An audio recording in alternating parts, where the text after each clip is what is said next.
And that just made me think this is a once-in-a-generation situation. And you know what that means. People are acting kinder to each other than ever before, or at least the last 100 years or so. So today we're going to look at some very nice interactions and moments from people of all strides who are just doing their best to cope with a virus that shall not be named. Thank you, Susan. Starting off with these strangers who are just having a very nice conversation about who's taking the last roll of toilet paper. Well, I had to blur out the video because, you know, anyway, right now we're watching three grown women fighting for a pack of toilet paper.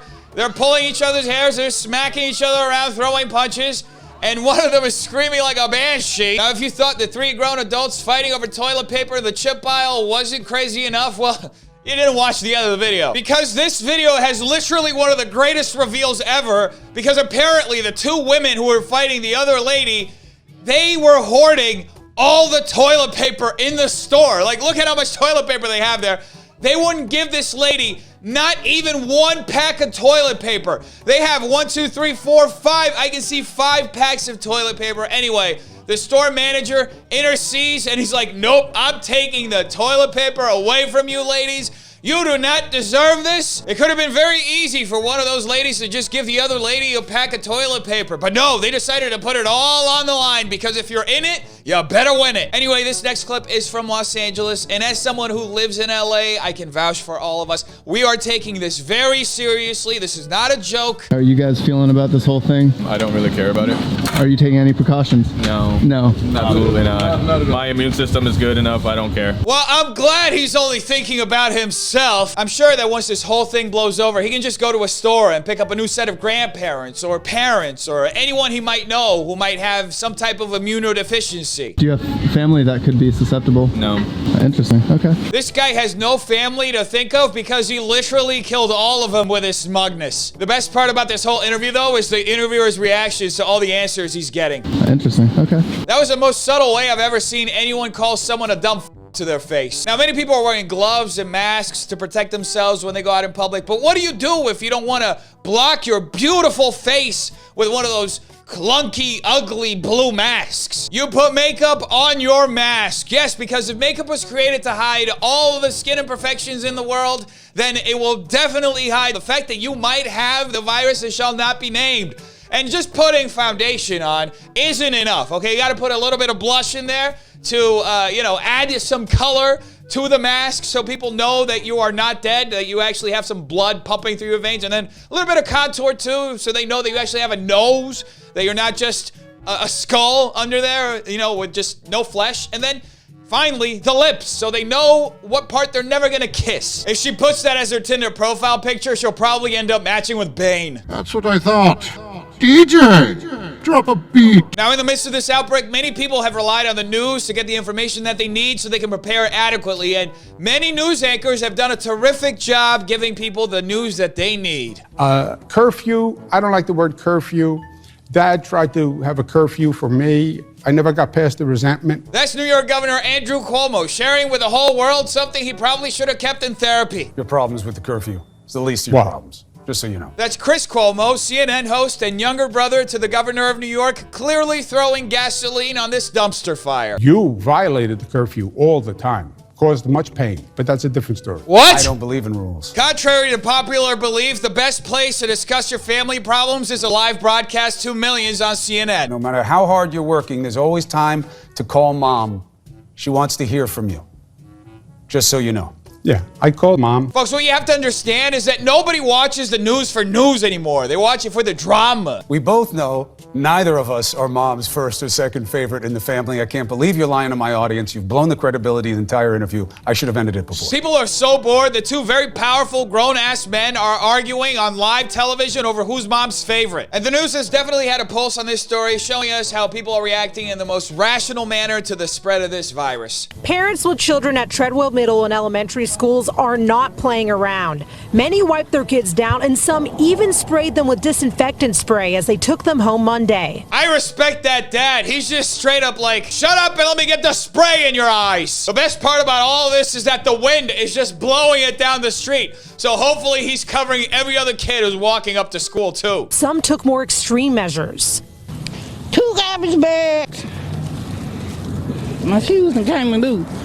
2 sex. No sex. This is the perfect strategy to contain the virus because instead of having the virus asphyxiate you, you can just asphyxiate yourself with the trash bag over your head. By the way, you only need to cover your left foot because it's been scientifically proven that the virus isn't really a fan of the right. But not everybody's taking the necessary precautions. In fact, some people have already become infected and now they're showing us how to not infect other people. You know, it is contagious, but the death rate is pretty low. So, yeah. This guy is a perfect father because he literally just recovered from one of the most contagious diseases of the last 100 years. And now he's sitting on live television with his very young daughter on his lap as he coughs into his hand and then uses that exact same hand to touch her hand and the water bottle which she is using to drink water. He's teaching her a valuable lesson in not trusting him. Excuse me. Let me get some of that. They said, I can tell he really loves her. That's why he's going out of his way to try to infect her. the cough, probably just nerves. Yeah, being on TV. Fair enough. They totally bought it. Fair enough.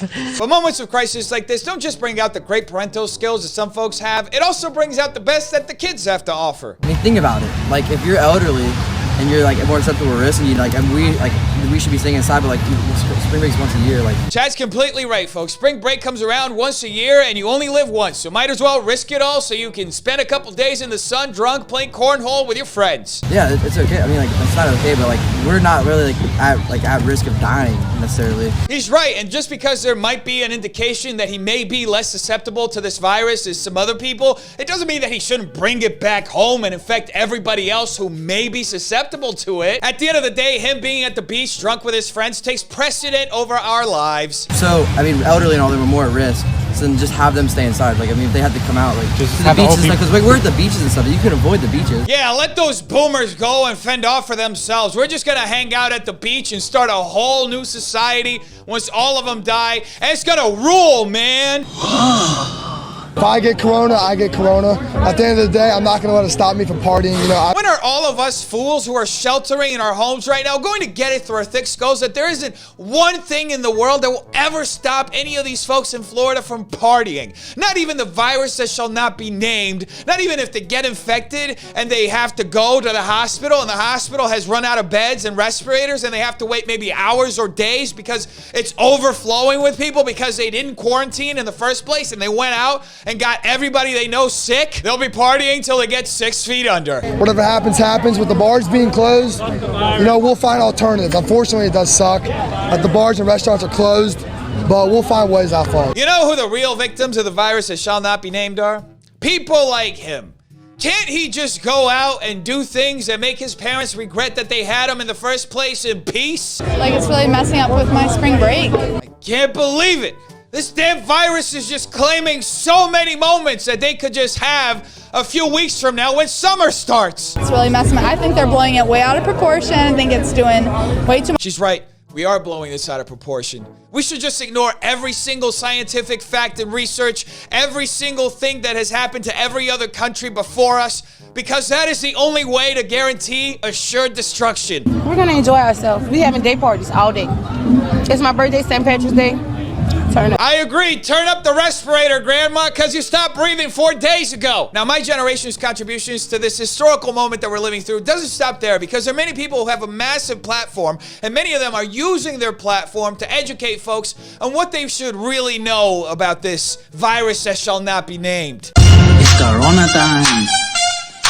Hey, this was a brilliant post by Nikki Damar because it achieves the impossible. It stokes the flames of xenophobic hatred towards Asians while consequently causing her to cancel herself. And we would leave quarantine and we would try to spread it as much as possible because the world would be a better place without old and poor people. Oh my God, Casey, what the? That was Twitch streamer Casey Tron, who as soon as she dropped that super edgy and hilarious joke, she got dropped by Twitch, saying on her Twitter, I've been indefinitely suspended because of an insensitive comment I made last week. I don't condone hatred towards any person, and it was a poor reflection of my character. I'm just trying to take this all in right now. I ask that my audience please remain calm and rational. But Casey wasn't the only one who got herself in hot water for saying something she shouldn't say. Celebrities did it too, because they're just like us. But like, it's a virus, I get it, like, I respect it, but at the same time, like, even if everybody gets it, like, yeah, people are gonna die.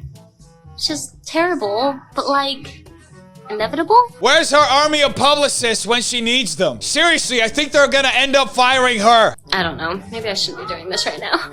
That was the only relatable thing she said in that whole video. And after getting massive backlash on Twitter, Vanessa thought it would be a good idea to apologize for her comments. Because it's always a good idea to apologize for saying something messed up if and only if you get backlash for it. I realized today that some of my comments are being taken out of context. Oh man, I can't believe it. This happened again. She's a real victim here, folks. It was all taken out of context. Yeah, people are gonna die. It's just terrible, but like, inevitable? I totally get where she's coming from with her absolutely unempathetic and selfish point of view. Because what else can you expect from a former Disney star? Though they may grow up physically, their brains never do. It's a crazy time. It's a crazy, crazy time. It's a crazy time so she can say crazy things and get away with it. Why can't we just let her get away with it? Trust me, as someone who was self-diagnosed years ago with a virus that shall not be named and who has been on lockdown for the past few years, I mean, it's not easy. You get a little loopy. Yeah, I don't take this situation lightly, by any means. I am home. I'm so glad she did this apology because she addressed everything except the part that people were annoyed by, which is... Yeah, people are gonna die. Which is why she ended up having to do a sequel for her apology. Because we all know sequels are always better than the original. Hey guys, I'm so sorry for the way I have offended anyone and everyone who has seen the clip from my Instagram live yesterday. I realized my words were insensitive and not at all appropriate for the situation our country and the world are in right now. This has been a huge wake-up call about the significance my words have, now more than ever. I'm sending safe wishes to everyone to stay safe and healthy during this crazy time. And people took her apology super well. How did you manage to get canceled during a lockdown? You're a PR person who wrote that bland for you. I never heard of you until now, and I wish I never had. Speaking of people we never heard of, the next genius on our list licked a toilet seat and went viral across the globe. Now, I cannot show you this video because the powers that be do not want you to see it. However, I can tell you for a fact that this lady licked a toilet seat in an airplane and called it the virus that shall not be named challenge. This absolute genius then went onto her YouTube channel and said this. Darwinism's doing its job by knocking you out with this virus. Not only are you ugly on the outside, seriously, get some facelifts and some lipo. She's the type of girl that you bring home to your mom, and then your mom pulls you off to the side and says, "What the hell is wrong with you?" Now, this video wouldn't be complete if it didn't feature the absolute genius of Logan Paul, who did a video titled, "This Girl Toilet Papered My House." Because while half the world is fighting for resources right now, Logan Paul is destroying them for views. I need toilet paper. Yeah, it doesn't look like it. Well, if I can't have it, you can have it either. You know, somebody could have used that toilet paper, but not on Logan Paul's watch. And the next clip is perhaps my favorite clip out of all the clips that I've seen clipped on the internet. Give me a hell yeah. I said, give me a hell yeah. Hell yeah! I don't know if I'm watching WWE or the Eric Andre show. And I feel like I just saw on TV that... Anyway, remember to wash your hands, don't touch your face, and stay away from stupid people. Anyway, defenders, make sure you like and subscribe for more videos like this. Every like will be another person who is not stupid, who does something actually constructive. And we can only hope that a lot of constructive things get done soon. Tell me in the comments down below, what do you think? I want to know. Check out these videos right here. There I go too. Have an amazing day, defenders. I love all of you. Peace.